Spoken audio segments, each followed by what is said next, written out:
Namo tassa bhagavato arahato samma sambuddhassa. Namo tassa bhagavato arahato samma sambuddhassa. Namo tassa bhagavato arahato samma sambuddhassa. Buddhang Dhammang Sanghang Namasami. I'd like to start the reflection this evening with a simple verse from the Dhammapada. Metta vihari yo bhikkhu pasana buddha sasane adigache parang santang sankharu pasamang sukhang. That monk that lives dwelling in loving kindness, devoted to the Buddha's teaching, they attain the path of peace, the bliss of stilling all formations.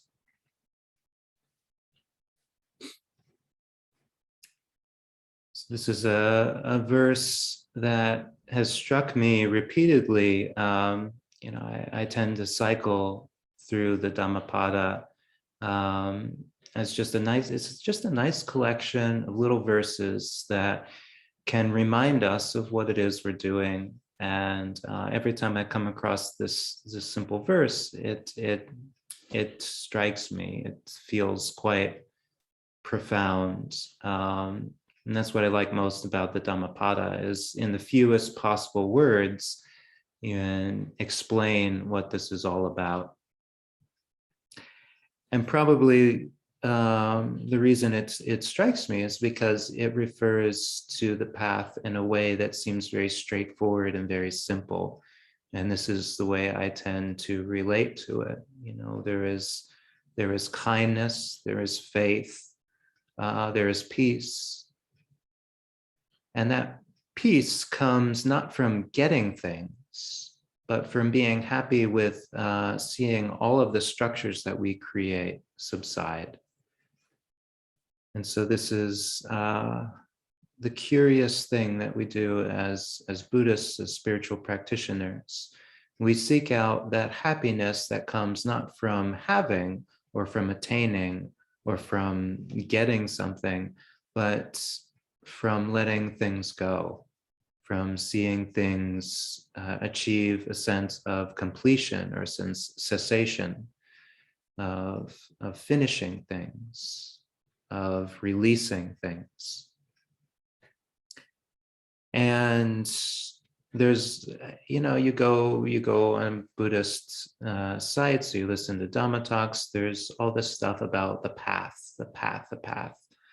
And we talk about the path more than we talk about any particular philosophy or goal or viewpoint, because as practitioners, that tends to be what we're a little bit more interested in. I mean, we start by figuring out, what tradition is this? What technique is this? What is it I believe in? But over time, we begin to see that it's less about any particular idea or standpoint, or even tradition or teacher, as it is about the qualities that we are bringing to the practice. And that is why we focus on path much more than we focus on any specific teaching. The Buddha gave 84,000 teachings, I think, is the traditional number. It's just a kind of generic way of saying he gave a whole lot of different teachings over the course of the 45 years from his enlightenment until the time he passed into parinibbana. And they're all kind of good, but they all have the same flavor. They are about the path to peace. And one who practices the path of peace, it's often to be seen that they avoid controversies. They avoid getting to the nitty-gritty of this or that. They have all the opportunity to debate philosophies, And they might put in their 2 cents here and there, but more and more, the practitioner, as they develop, they start to develop in simpler things, in loving kindness, being gentle to their fellow human beings. They develop in faith. They begin to see that rather than focusing on specific teachings, their faith grows in the Buddha, in awakening, in the Dhamma, in the teachings that lead to awakening, and in the Sangha, and to the people to their left and right who are actually practicing these teachings and walking the path of peace. And that's what they begin to look for in the world. And so on this theme of what are the qualities that we bring to practice, it occurred to me when I was reviewing this verse, when the Buddha talked about those factors that would make our practice either go quickly or go slowly, it was not about insight knowledges. It was not about meditation techniques. It was not about even attainments, attaining this or that state. When the Buddha gave one teaching enumerating those things that are the difference between slow progress and fast progress on the path, he referred to things that are qualities that we bring to our practice. Namely, he spoke of what are called the 5 faculties or indriya. And these are something so important that the Buddha gave this list twice. When these are strong, when they're developed, when they're perfected, he called them the 5 bala, the 5 powers. These things are faith, energy, mindfulness, samadhi, and wisdom. And so these are the qualities of the path, the qualities that we bring to the path, and things that should we step aside from talking about this or that tradition or this or that teacher, this or that monastery, this or that philosophy, this or that technique, and we boil things down to a much more essential level, we'll start to feel confidence, faith arising when we boil things down to this level, to these things which we can develop.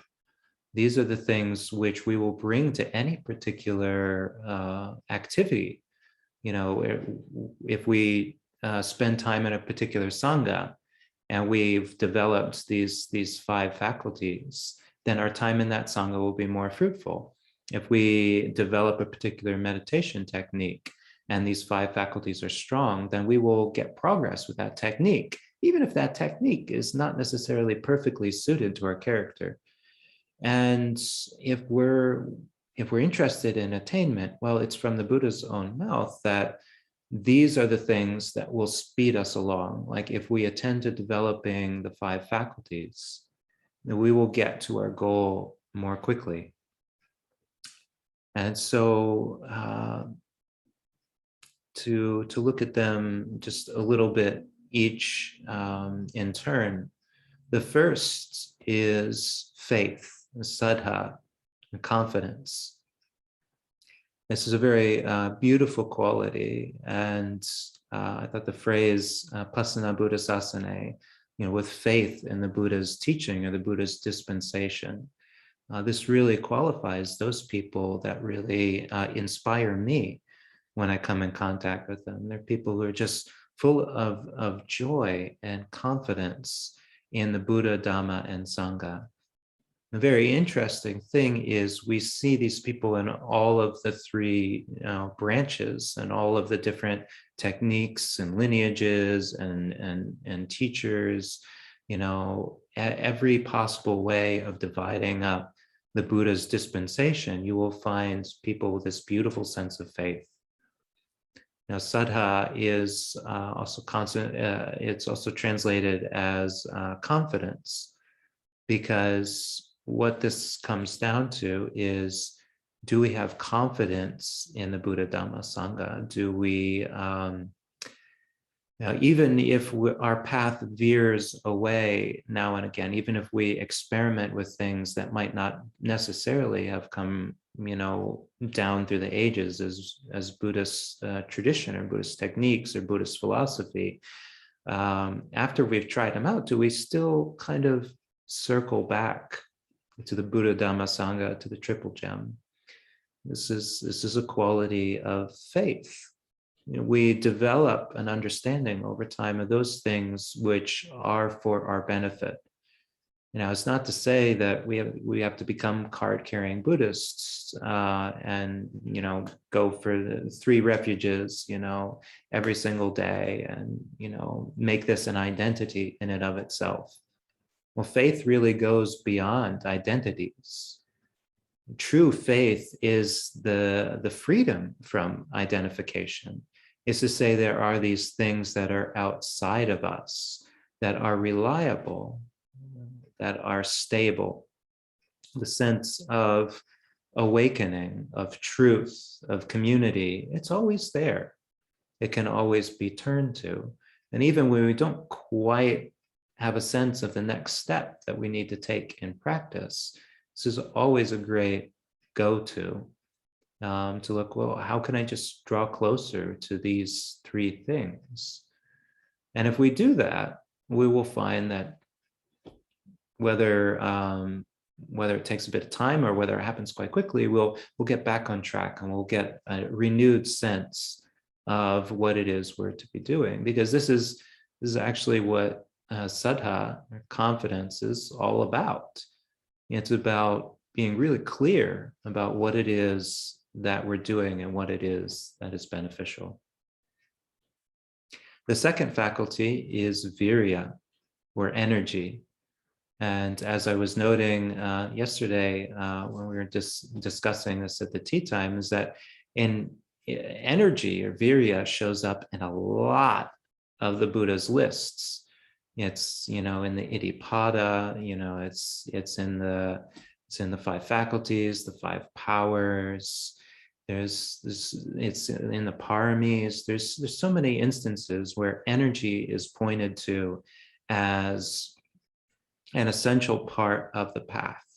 It's even the basis of sama vayamo, or the right effort that we make in the Eightfold Path.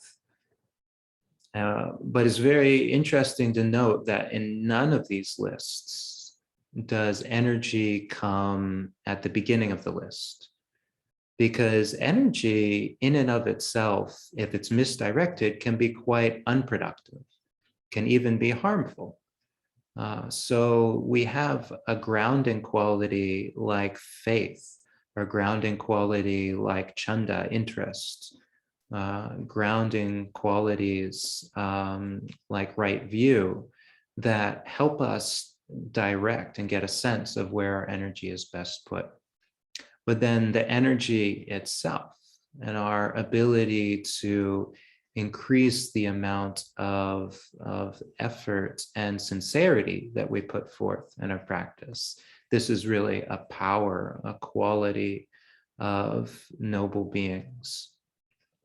And the best way of thinking of energy is probably presented in sama vayamo, or right efforts, in that it is the effort to abandon arisen unwholesome states, to prevent unwholesome states from arising, to cultivate new wholesome states, and to protect and sustain those wholesome states which have arisen. So this fourfold formula really represents us. It represents one thing, us, really trying, actually, giving ourselves to the parts of the practice that require participation. So, we don't start with energy. We start with getting a sense of what needs to be done, a sense of what's right and what's wrong. But once that's established, then we will start to see there are some things which we have to develop. There are some things which have to be avoided or abandoned. And do we give ourselves to that? Do we focus on that? And that is energy. The third faculty is mindfulness. And mindfulness is also represented in the Eightfold Path, Samasati. And I was just recently opening a book. It was by the Bhikkhu Analayo, who is a Pali scholar and also knows the Chinese language. And he's been going deep into all of Buddhist tradition and is exploring the word sati and what does it mean, and what are its possible meanings. It was interesting. You can write a whole book on what does sati mean. But it doesn't necessarily need to be something very, very complicated or a question mark. Sati, as in most basic level, is awareness or a sense of presence or a sense of recognition. And whichever one of those words seems most prominent to you, just give it time. And in a different context, in a different situation, one of the other words will make more sense. But in the terms of the Eightfold Path, then sati really is recognition of something that's going on at the present moment. And samasati is divided into the four foundations of mindfulness. That being knowing the body in and of itself, being able to see it is, it's a real thing. It's not theoretical. Our experience of it changes from moment to moment, but it is here in the physical world as a concrete thing. And so we can know that from moment to moment in a clear and present way. Is to know Vedana, or the feeling tone of our experience. Is it pleasant? Is it unpleasant? Or is it neither? Is it something sort of neutral and easy to miss? This is something that we can know. And knowing the feeling tone of an experience helps us get past all of our stories about whether it's a good experience or a bad experience. Because a pleasant experience could be not worth cultivating. It could be like being angry at somebody can sometimes be pleasant. And yet we distinguish that, okay, this is pleasant Vedana, but it's an unwholesome thing. It's something to be avoided. Just being aware and present and cognizant of the Vedana helps us pierce through the thing that's actually causing us trouble. It's the patterns that we've built up around misidentifying and failing to understand and be aware of Vedana. There's also mindfulness of the mood or the quality of mind, whether it's expanded or contracted, whether the hindrances are present, whether we're concentrated or we're diffuse. All of these the subtleties of what state is the mind in, because often the thoughts that are arising, the emotions that are arising are preconditioned by the kind of mood that our mind is in. If we become aware of the mood, then the thoughts as they arise shouldn't be any surprise at all. If we've been cultivating a kind of angry mood and it's been gaining steam throughout the day, then the moment, if we're aware of that, the moment an angry thought arises, we're kind of like, oh, yeah, you're coming up because I've been, all angry and grumbling to myself all day. That's why you're coming up. But that's, this doesn't make you something to be pursued. And we can kind of get under our moods and see through them and see the ways that they condition things. And finally, we can look at dhammas themselves. And this is a powerful kind of mindfulness, because the fourth basis of mindfulness is really to be able to remember the teachings and the frameworks, even the framework of the five faculties is a sort of framework or lens that we can look at our experience through. Now, if we're just letting our mind run wild, it'll tell us all sorts of things about what things mean and how they relate to each other. But the structures given to us in the Dhamma allow us to see things as they happen in a light that will move us towards understanding. When we have a proper frame of reference, then these things can be divided up and understood and analyzed, and they'll start to make sense. So whether it's the Four Noble Truths, or it's the Five Faculties, or it's the Eightfold Path, we see our experience based on these things. And that's a particular kind of mindfulness, to be able to remember it's like, this is not random. It's not random. It's not fatalistic. It's not predetermined. It falls within a framework, and we think back to the Four Noble Truths, and then we're like, okay, yeah, this definitely, there is suffering, there is a cause, there is a cessation, there is a way to the cessation of suffering, and then we know where things fit, and this is mindfulness. Now, as we go through and we look at the faculties, if we really start to get it, probably the moment these are mentioned, we're like, oh yeah, that is a good thing. That is a beneficial thing. It's like, yeah, the practice is simpler than we tend to make it. It's more straightforward. It's like if we remember in any given moment to cultivate these things, that is what we are in fact cultivating, then the next time we're presented with a controversy or with an argument or with an obsession that's threatening to derail us from our practice, we'll stop and be like, is this going to increase the faculties? Is this going to increase my ability to face the situations of life, or is this a tangent that I'm about to get on?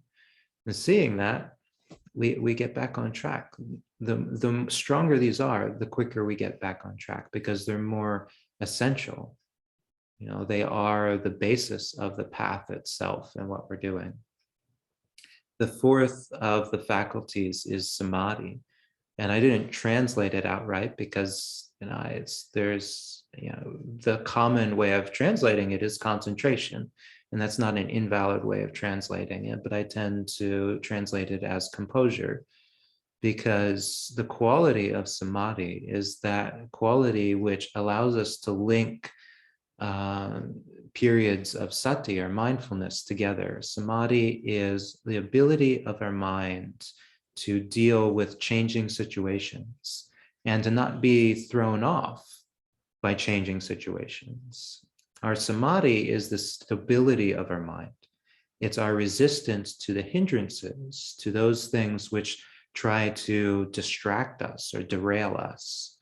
When our samadhi is strong, our experience of life is quite stable and continuous.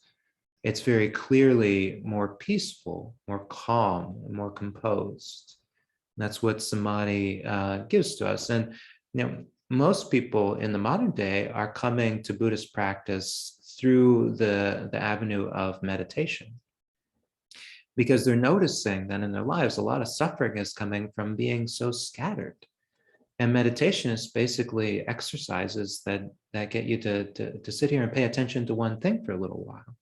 Most people, if they give that a try, will find that that's generally more pleasant, more peaceful, more relaxed. And that if they spend a little time developing it, then they have that samadhi when they get up and go to other activities, and they don't get lost as easy. They don't get angry as easy. They don't get swept away as easily. This is an incredible power. And when samadhi is very strong, then it follows suit that our commitment to the practice will also be quite strong. Now, if we don't have strong faith or lots of energy or really mindfulness of what's going on, then we'll still have that continuity, but our application will be spread out. But still, samadhi, while it's not the path entire, it is a fantastic way of improving how much of our mind we can bring to bear to any of the other activities or any of the other faculties as we develop them. The fifth faculty, the final one in the list, is wisdom. And I was just recently asked to define wisdom for a 6-year-old. And it has ever been like expected to explain the Buddhist teachings to a young child. It's like, oh, wow, that's the real test of like, do you get it? And the way I approached it, well, wisdom really is knowing what's right and wrong. Uh, for an adult, we could say, well, wisdom is discernment. It's the ability to separate things out and to see their qualities and to understand them. But for a child, and maybe for us at the deepest level, wisdom it goes way beyond just Buddhism. Like, this is not a philosophical thing. Like, we know what wisdom is in the world. Like, we have all of these examples of somebody who, when they're given a situation, they kind of understand what's going on. They see people's motives, and they see precedents, and they see possible consequences. They weigh things as if on a scale. They see the things that are pleasant, and they see the things that are unpleasant, and they see them as they really are. They see them in an equal way. And they have the ability to make decisions based on that. So wisdom is our ability to hold seemingly contradictory things in the mind at the same time. So the world, for the most part, is struck between dualities: good and bad, right and wrong, happy and sad. But the growth in wisdom is to be able to see that there really is no division. Like, divisions are artificial. Like, happy and sad are really two sides of the same coin. Yeah. There is emotion. And when we put a lot of emotion in something, sometimes that thing brings us joy, and sometimes it brings us sadness. The wisdom is the ability to see that our amount of investment in something reflects the quantity or the intensity of those emotions, not the thing itself. Likewise, with wisdom, we don't get so caught up on, is something right or wrong? We think more in terms of like, well, this is beneficial in the moment. When we first start the practice, we want ground rules, right? We're like, do this, don't do that. And we'll just demand our teachers, just tell me to do something and I'll just do it. And our teachers will be like, well, it's not like that. You have to develop wisdom. And like, if you want me to tell you what it is you need to do, develop the ability to figure out what to do on your own. And that's what the Buddha taught, and that's the teaching that's been passed down for 2,500 years, is that this Dhamma is to be experienced by each wise person for themselves. And so it's a bummer. We can't just say there is one thing to do, or if we were to try, we would say develop wisdom, because that will help you figure out what's right and wrong. And figuring out what's right and wrong will allow you to apply your energy and develop confidence in what's right and wrong. It will give you the ability to move in the right direction, and that your mindfulness will develop, your concentration, your composure of mind will develop, and you'll become more calm. The final line of this simple verse that has struck me again and again and again is the bliss of the stilling of all formations. And this is something that's quite mysterious to non-Buddhists. Like, what is it that we're actually going for? Like, most people are like, they're trying to get to heaven, or they're just trying to be a good person, or they don't believe in an afterlife or anything, so they're just trying to enjoy life as it's occurring for them. But as Buddhists, we're actually trying to find a sort of peace, and we're developing this confidence that the peace is always there, but it's covered up with sankharas, with formations, with ideas, with habits. Our mind is artificially trying to link things together in ways where they're not really linked. And it's understandable. Like, it makes us effective in certain ways to do that. We're able to, or maybe we're able to figure out how to run programs like Zoom, or we're able to build things like cameras, or we're able to even set up like a sitting place. There's a right way to do it and there's a wrong way to do it. We don't just throw things down and then plop down. We like set things out in a particular way. All of these start as habit patterns, but in developing, we're moving in the direction of a practice that comes quite naturally. We start out by being told, do this, don't do that. We take the precepts, we take the refuges, we repeat teachings over and over, and we study, study, study. But the study is meant to be a form of practice. Practicing is developing this muscle memory. So these 5 faculties are really developing qualities of our person so that we don't have to think in any given moment, oh, now's the time for wisdom, or oh, now's the time for faith, or oh, now I need to apply energy. We don't need to think it because it's become part of us. And that's the thing, the piece that goes beyond formations, beyond habits, and beyond having to think through things, is when we ourselves are developed, we ourselves are cultivated. And as this starts to happen, there's less thinking that goes on. And life feels more natural, more organic, because our responses to situations are in accord with reality. They're in accord to what's actually beneficial for us, for others, and for society as a whole. When that starts to happen, then we don't find ourselves being like, okay, I need to develop the faculties, At that point, they become powers. They become, this resource that we always have, that we're bringing into every encounter, every moment, every experience. And that's the point where we will experience bliss, the bliss of the cessation of suffering, the third noble truth that we talk about as nibbana. Well, nibbana is the cooling of the heart, the freedom of the heart. It comes about not through getting things, not through having the right answers. It comes about through having developed to the point where we're never going to veer off the path again. And this is what's taught to us by all those beings who have attained enlightenment. They say when you're a trainee, when you're a seika, when you're developing, you practice, developing faith and energy and mindfulness, and concentration and wisdom. But when you have developed, when you have attained enlightenment, you still develop your faith, your energy, your mindfulness, your composure, your wisdom. Why? Because it's blissful, it's peaceful, it's delightful.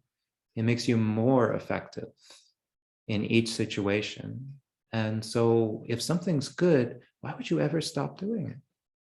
And that's the greatest form of bliss, maybe, is to realize that, yeah, these things are good, they're useful, but they're also just good in and of themselves. They are the qualities that lead to our happiness. And so having them and developing them and abiding in them, it really becomes all one and the same. And it becomes that thing that we're always doing. And it doesn't take any effort. It doesn't take any thought in the end. It's just what it means to be on the path. That is in and of itself happiness. And is a point where the path and the goal kind of become one of those dichotomies that we no longer need to entertain. Just being here and just practicing and being amongst good people who are doing the same is exactly what we want to be doing. It is the path and the goal at the same time. And so tonight, on the Uposatha night, when we have the chance to give a little extra time to formal practice, to take a few extra precepts, to do a little bit extra sitting and walking, I offer this reflection for your consideration tonight.